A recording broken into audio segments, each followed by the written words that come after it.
Hey folks, Country Prepper here. Today I'm doing a requested video, and this is a comparison between the Thrunite Archer 1AV2 and the new 1AV3. So there's a lot of differences in this one. This one is still available on eBay if anybody is interested in it, but this new one is on Amazon only that I've found so far. Of course, you can get this one also through Thrunite directly. So let's turn her down to the table and see some differences. So the first thing that I'm going to mention is the modes are pretty much the same. They both, just a single click on the mode switch, and that changes your mode. One thing I'm going to mention though is this one seems to have a much more positive click to it than this one. This one just kind of sits down in. I don't know if you can kind of tell on camera there how much that one sticks out better than this one, but it just seems to be a lot easier to find it in the dark to switch your modes.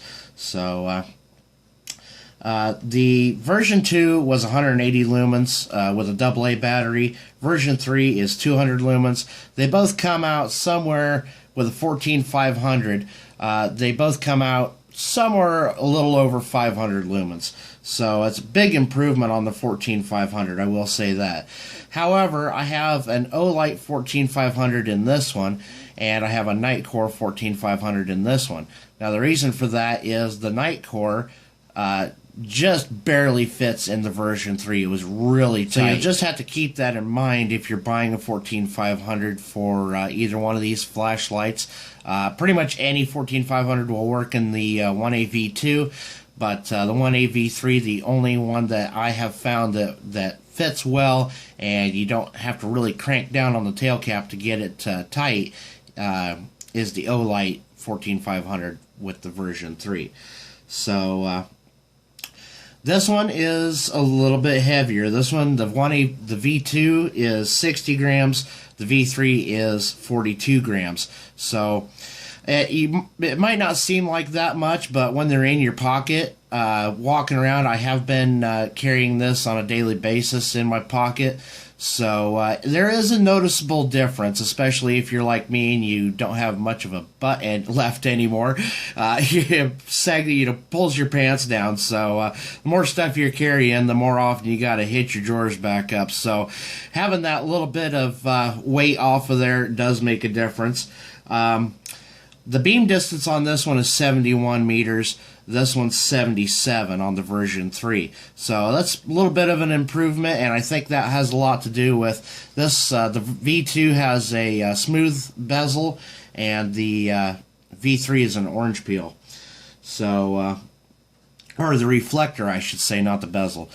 Smooth reflector on the V2. V3 has an orange peel reflector. So the runtime is 115 minutes on high for both of them. They both have the same XPL V6 LED in them. They're both made out of aircraft aluminum. They both have the nice U-shaped tail cap, so it's easy to get to the on-off switch. And they both have the, of course, rear clicky right there to turn it on and off. They both have kind of a low profile strike bezel, which I don't really think it's going to do any damage as low profile as it is, but I mean it would hurt if you got struck with it.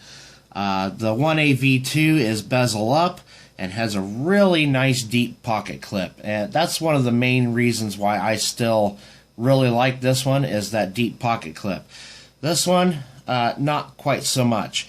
It does carry okay, though. I have found out it doesn't really feel like it's going to fall out of my pocket. The clip is nice and tight, but after you've used it for a while, if it gets snagged on something, if it stretches out that clip at all, it's going to feel like it's going to fall out of your pocket all the time. So that's why I have kept the lanyard on there just in case. So, I mean, there is a noticeable size difference between these two, and there are a lot of similarities and just a few small differences, but mainly is the pocket clip, the tip up, tip down for the bezel, and just basically the weight of them. So, I mean, you do get a little bit of an improvement in lumens on the V3, so I do think it is well worth carrying. And but if you would rather have that deep pocket clip, that's the main advantage to this one, is you know, you can still get this one on eBay, and I'll leave a link to it in the description box below, and I'll leave a link to the new one on Amazon as well. So this one you're only going to get on eBay, but this one you can get through you know, through Amazon, or like I said, the official Thrunite store, and I'll have all those links down in the description below. So I do like the improvements on this one. The main thing that I'm not happy with is the pocket clip. I wish it was a lot deeper like this one. So there you go, guys. If any of you were wondering, that should hopefully answer your questions. If you do have any other questions, feel free to leave me a comment below. And so that's about it for today, guys. Thank you very much for watching. Make sure you check out all those links. Give it a thumbs up, and share for anybody else that might be interested. So thanks for watching, guys. See you next time.